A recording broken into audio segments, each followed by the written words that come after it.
Meet Sarah and Jacob, who were working side by side on a high-pressure project. They'd always been a dream team, but looming deadlines and rising stress levels pushed them to the edge. There's tension in the air, and one very busy morning, as they were racing against the clock to finish an important report, a tiny comment made by Jacob caused the situation to derail, and instead of joining forces to meet the deadline, they found themselves in the middle of an energy-depleting argument.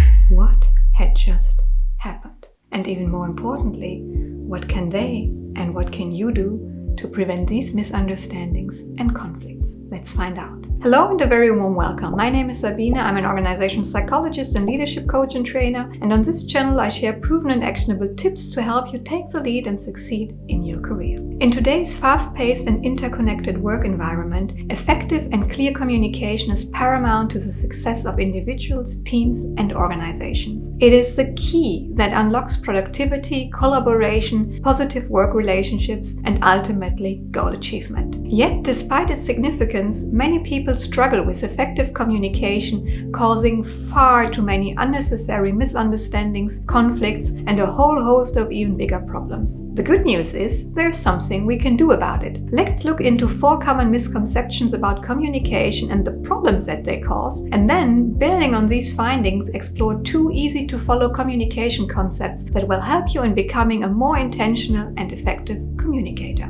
Let's start with the 4 common misconceptions about the nature of our communication. Here they are. The first misconception is to believe that when we actually talk with somebody about something, that we do share the same objective understanding of the matter at hand, which unfortunately is rarely the case, as we tend to look at the same thing from completely different angles and through different glasses and filters. The second misconception relates to the assumption that our conversations are taking place in the here and now, in this present moment, and that only that present moment counts, which again is typically not true. Why? Because we rely on past experiences as references to make sense of the situation at hand. The third misleading assumption is that words carry a clear, unambiguous meaning, whereas in reality, language tends to be very subjective. 2 people may use exactly the same word or phrase, but attach a very different meaning to it, based on their unique experiences as well as personal and/or cultural circumstances.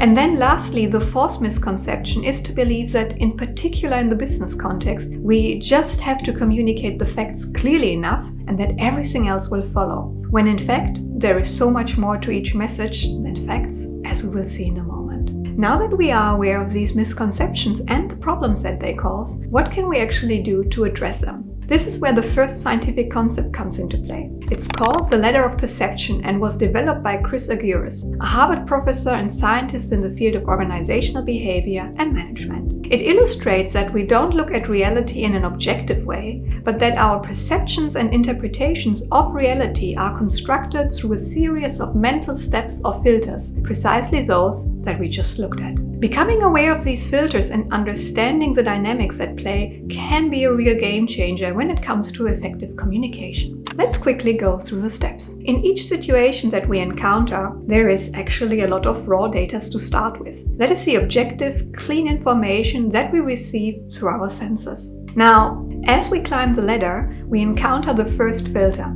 selective attention. Our mind selectively focuses on certain aspects of the raw data, while filtering out or disregarding others. The next step involves assigning meaning to the selected data. Based on our existing knowledge, experiences, values, and beliefs, we attach significance and we start to interpret the data in a way that aligns with our preconceived notions and mental frameworks. Depending on our interpretations, we then make assumptions, for example, about the intention of the other person. These assumptions often fill in the gaps in our understanding, helping us to make sense of the information, but potentially leading us to inaccuracies or misunderstandings. We actually start to create our own stories, which then influence our thoughts and possibly also our emotional reactions, which then in turn affect how we respond, which means what we do and what we say.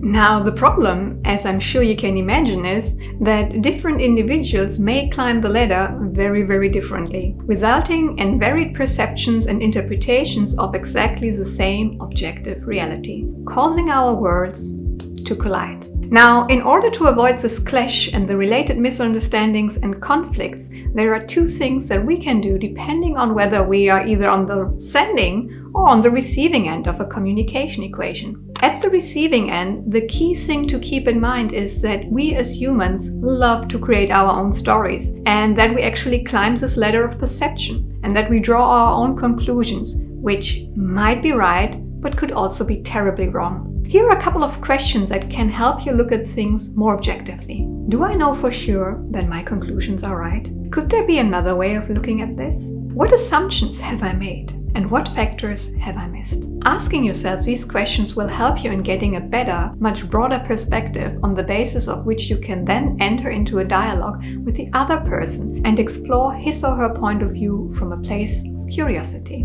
Now, as a sender, there's also a lot we can do to reduce the potential for misunderstandings, and that is to communicate clearly and explicitly. Let's look into another concept. This time it comes from the field of communication and psychology, and that concept is called the 4 sides of a message. According to Friedemann Schulz von Thun, the scientist behind the concept, each message that we communicate contains 4 different aspects or sides, each with its own intentions and impact. Let's explore each side. There's the content side. The content side of a message refers to the factual, objective information that is being conveyed. It includes the explicit words, statements, or data that make up the message. Then there is the self-disclosure side, which provides insights into the person sending the message. It reveals something about the sender's emotions, attitudes, values, or personal experiences, and helps the recipient understand the sender at a much deeper level.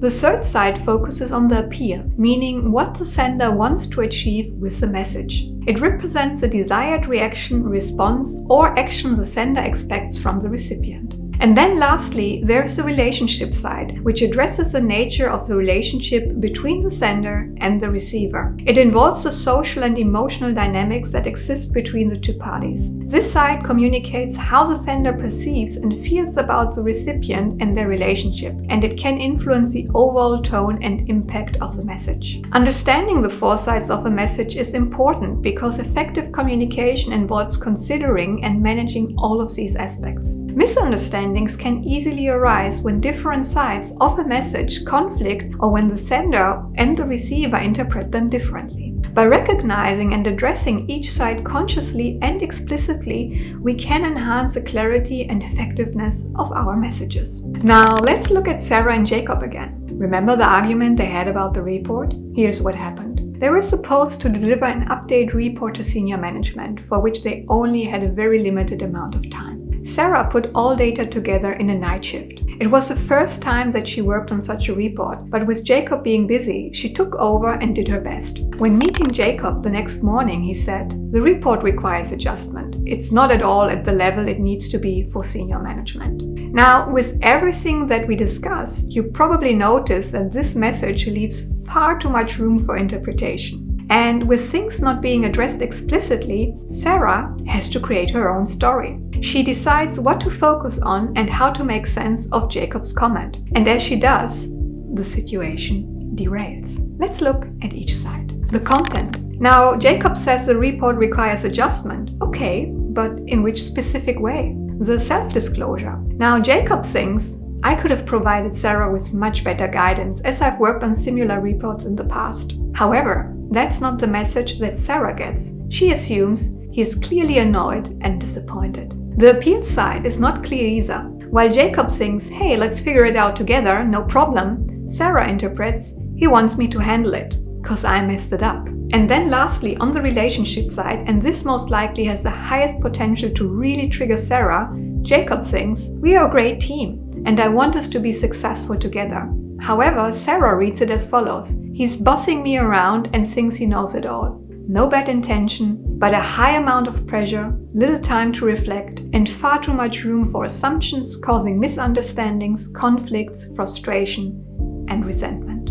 Don't let this happen to you. Instead, use the insights from today's video to level up your own communication skills by becoming aware of your own and everybody else's filters, and by learning how to communicate in a clear and unambiguous way that makes it easy for others to understand you. And in case you want to go even one step further, have a look at this video in which we explore the communication technique of active listening, what it is and how you can use it to connect with others even more effectively. Hit the subscribe button to stay tuned and learn more proven and actionable tips to take the lead and succeed in your career. Thanks so much for watching. I look forward to seeing you in the next video.